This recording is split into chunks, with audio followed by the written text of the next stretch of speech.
Hey, Gutfoxx here with another episode of Pig Iron to Steel Splendor. The sponsor today is putting in that extra work for you. Extra long video, so I hope you guys enjoy. Stick around for all the pulls we got today. It's an exciting game. We got this Boss Vick basically playing on a bronze/silver squad. Here are his stats, as insane as you guys have probably all seen. I'm just kind of scrolling down for you. Stamina, I hope he's got great stamina because he will be my user on defense too with his 98 speed. So let's give it a go. That was my first pull last time, and here's the second one. Matt Spaeth, nothing exciting here. Just a regular, ordinary tight end I could use for blocking. But here is the lineup. Which guy doesn't fit in with the rest? I'm going to have to go with Van Dyke. We're not big fans of the Dutch here. So if you're Dutch, I'm sorry that you're Dutch. All right, moving on to the defense. Lawrence Timmons there. Doesn't really play like an elite. He's the only elite, though, I have. Defense so far, looking at my history, I'm 5-0 so far. As if you followed along with the series so far, you know. We'll kick it off to LXX. This should be an exciting. We got Mike Vick both ways. Let's see how he plays. All right, the kick return, he runs straight up the middle. This is a good sign that our opponent will not put up a glorious fight. Well, it might be glorious. It'll be glorious for one of us. Oh, he's doing a PA shot play. Maybe he's pretty good. I guess he kind of Ventrone. When people say players play really well, this Ventrone's been getting me a ton of picks. Blount off the edge and his slow speed. There's a lot of arbitrary things that you see in picks. Mike Vick, we want the rollout style. User comes up and I just chuck it on a bullet to LeGarrette there down the sidelines. And that's just you're gonna see a lot of that Vick rollout cheese. Here's a little bit. He throws the ball before he gets hit. Blount tries the juke but is unable to successfully make it because he doesn't juke very well. Here is Vick just throwing dots, making the spec catch to Gardner. That's kind of what we're seeing. That was crazy.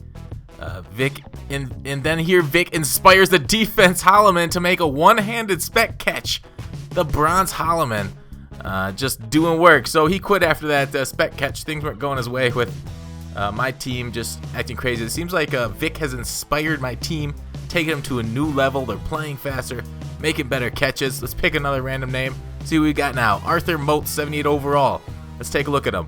He's a left outside linebacker. Will update or upgrade my outside linebacking core. 82 speed isn't great there. Let's compare him to who we have currently. Zumwalt. And it's an across the board upgrade except to acceleration and hit power. The next player is Cody Wallace, a center. Big whoop. 68. Not really a huge upgrade from our current center. We already had a pretty decent one compared to Cody.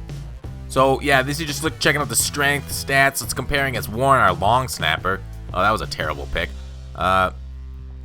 Yeah, otherwise Cody, we will put him there. He is an upgrade over the bronze center, our long snapper, or Finney. But yeah, it's kind of cool. We got a specialized long snapper. We're able to put Moats at left outside linebacker and get a kickoff coverage now with Zumwalt and not have a tired outside linebacking core so much anymore. All right, here we are, game number 2. We're turning off the bat, do a little juke, and we're taking down about the 27-yard line. Nothing spectacular there. The inside zone right off the gun. We always like to start with this, see how they handle it first play of the game. That's usually how I started. A little bit of motion, drags. We hit Wallace on the drag, and that's an easy 69 yards. 79 yards. No, 69 yards. Wallace off the bat. So he goes deep, look deep right away. We got it covered, knocked down like his hopes in this game, and he throws it right to Golston, and we really do kind of shred him, go for the jugular right away, which is great because we want those picks. Again, Vick with the bullet. It's just another world he's playing in than the rest of the guys in this team, obviously. Blount at the middle, he called a man blitz, and it didn't get home, so we scored a walking in touchdown, luckily. So at 14-0 pretty early in the first.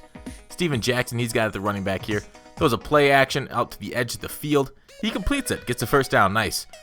Is it the first down these last 2 games? Out of bounds. It's not a very nice pass. And here we are using Vick and his insane speed. And Ventrone once again making a play for the defense. Bronze stud. I don't know if he is, but he just makes play for me. All right, let's pick another random name, scroll through. So yeah, he's that Ventrone. I think against bad players, safeties just play better. So maybe that's why people say certain players play better. But it's Brice McCain, 74 corner. an upgrade, of course. An expensive one, though, because 74s are rarer in packs because they are upgraded silvers and not gold, so they are not really pulled often. But that's a comparison to Golston, and here's the comparison to my Kevin Fogg, my number 2 corner. So this is a huge upgrade. Over him, we could push him to corner, and boom! Ryan Shazier, 94. Probably the best user in the game, probably. He's up there, maybe top 2 or 3. 94 speed. This is a huge boon to my defense. A little disappointing, though, because I was so excited about using Vick. Now I have a dedicated user at middle linebacker. But I will not complain. Look at his stats against Lawrence Timmons. 94 against 90. It's the speed difference. 94 speed on this 94 overall. And Timmons has got like 80 speed on his 86. So this is going to be quite fun to use Shazier. So I got like the best card in the game at quarterback and middle linebacker right now. And a bronze/silver squad. But since those last 2 games didn't really satisfy me, and I hope they didn't satisfy you. If they did, then you could shut it off. Go your merry way. But we got one more game. Let's see if we can do this. One's, as you'll notice, a little bit longer than the last 2 games. So this one's a pretty darn good game we play here. He's got some solid players. He's got some solid schemes. Runs a lot of drags. We try to take away the drag so it goes deep and is unable to spec catch it over my safeties, who's playing out of their mind for bronzes. I don't know how these bronzes are playing better than Sean Taylor and Ed Reed on my main squad, but they seem to make quite a bit of difference here, these bronzes. He really likes to flood these flats and stuff, so we gotta make him pay. We gotta try to bait one way, pick the other. He is going left quite frequently, and we didn't catch on as soon as I wanted to. Flats, Ventrone, that time you didn't jump. You would not make it through paratrooper training because you don't jump, Ventrone.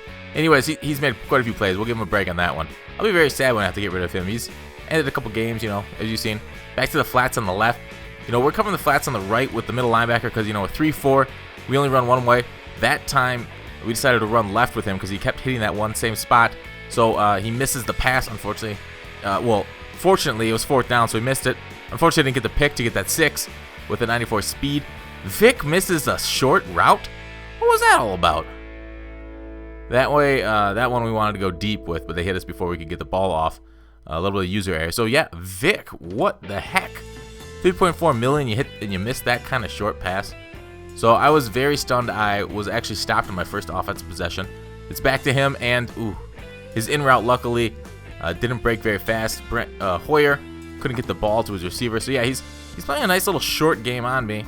Smart when you don't have a very good quarterback to play that short game, and because he's still missing the ball, just like real life.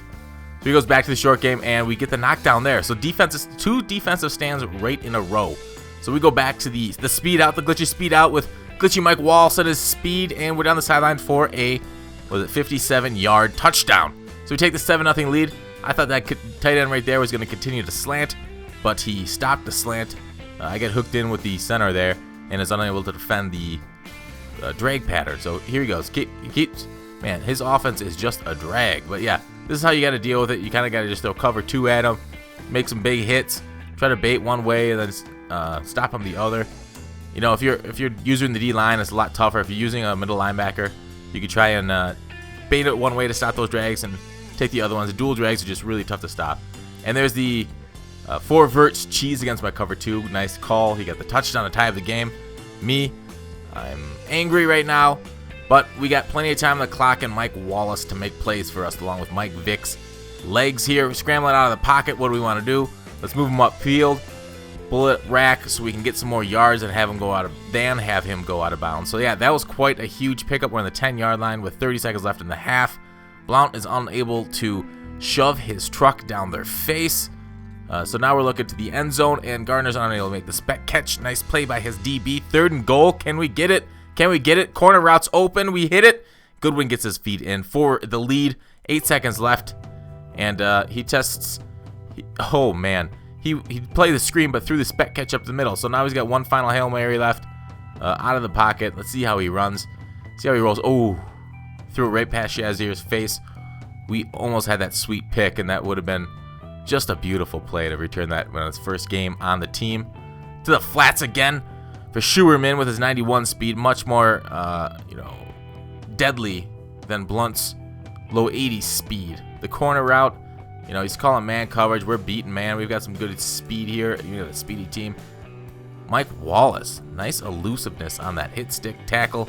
You know, he kind of just shoved him to the side. He hit his thighs, and Mike Wallace just acted like his thighs were on fire. Blunt screaming for the first down, but he keeps shedding, but unfortunately get the bad animation running backwards, and our forward progress takes us back 5 yards. He gets a nice little quick blitz in there. I think he sent 6 at me, and I wasn't able to get out in time. Like a session that ends in pregnancy. But we could take the 3 points to go up by 10, 2 possessions. That's very important. I was really wanted to go for it there just to prove that I'm a man, but you got to make the smart choice there and take the points. So he's doing his dink and duck offense, really playing down the field very well. That was kind of a glitchy catch there. If you guys saw that, he was one place and then he went to the other. Still going back to those left drags. He hasn't hit the right drags very much. He kind of looks left, so we got to watch that. The screen again. Oh, that was almost 6. Shazier was just a tad too slow for it. Ooh. So yeah, we expected the run up the middle, so we kind of stacked the middle, but he did the drag again. There's the run up the middle. I think that's the Barry Sanders that has expired 70. He goes kind of like to the halfback flare route or whatever. He's still missing. If he had a more accurate quarterback on these short passes, it might be a different game. All right, 4th down. This year is clutch. This time he goes right and he floats it and he just snatches it from Timmons' hands. Unfortunately. All right, so he's back to it and we get pressure because we lock it up in the backfield. 2nd and goal. We gotta hold him. Yep, still locking it up. Throwing a cover 2, throwing some different zones at him. Let's see what he goes to. He's in the flat and just halfback drops it. All right, here's a screen near the goal line. This is crazy. And it almost works. Luckily, Lawrence Timmons with that play wreck is able to get home. And Blunt with the inside zone out of the shotgun is almost a guaranteed 7 yards every time with that sweet blocking 91 speed on Schuerman. Again, down the sidelines. So this is looking like it's in our control here. Kind of just winding down the clock. You know, really running it down on him. Hopefully he's taking his timeout, so just let me run down the clock to end this game. We both kind of know it's over. I'm getting some pancakes. Blunt's getting some first downs. Unfortunately, go out of bounds there. That is too tough. But what do you guys like about do you guys like this longer episode of the Steel Splendor? Or would you like it broken up more? As we head into our final picks of the day, we got a... What is that? We got a win, no rage quit. So that was win 1, and then we got a bye to the playoffs, which is another pick. So rage quits are 1, but we didn't get a rage quit, so we only get 2 again. D'Angelo Williams, 90, nice. We got the halfback situation solved with a stud. Let's pick again, 89 Le'Veon Bell. Great, 2 halfbacks right in a row. We had it solved, now we've got it doubly solved. So here they are compared, and it looks like D'Angelo Williams is much better than Le'Veon Bell for almost everything except for, you know, elusiveness and trucking, but speed. The speed differences between the two are huge. So I'm going to use Le'Veon Bell kind of a third down back, although the catching isn't too much better there. That's it. Thanks for watching. Call to action. I'll see you next time.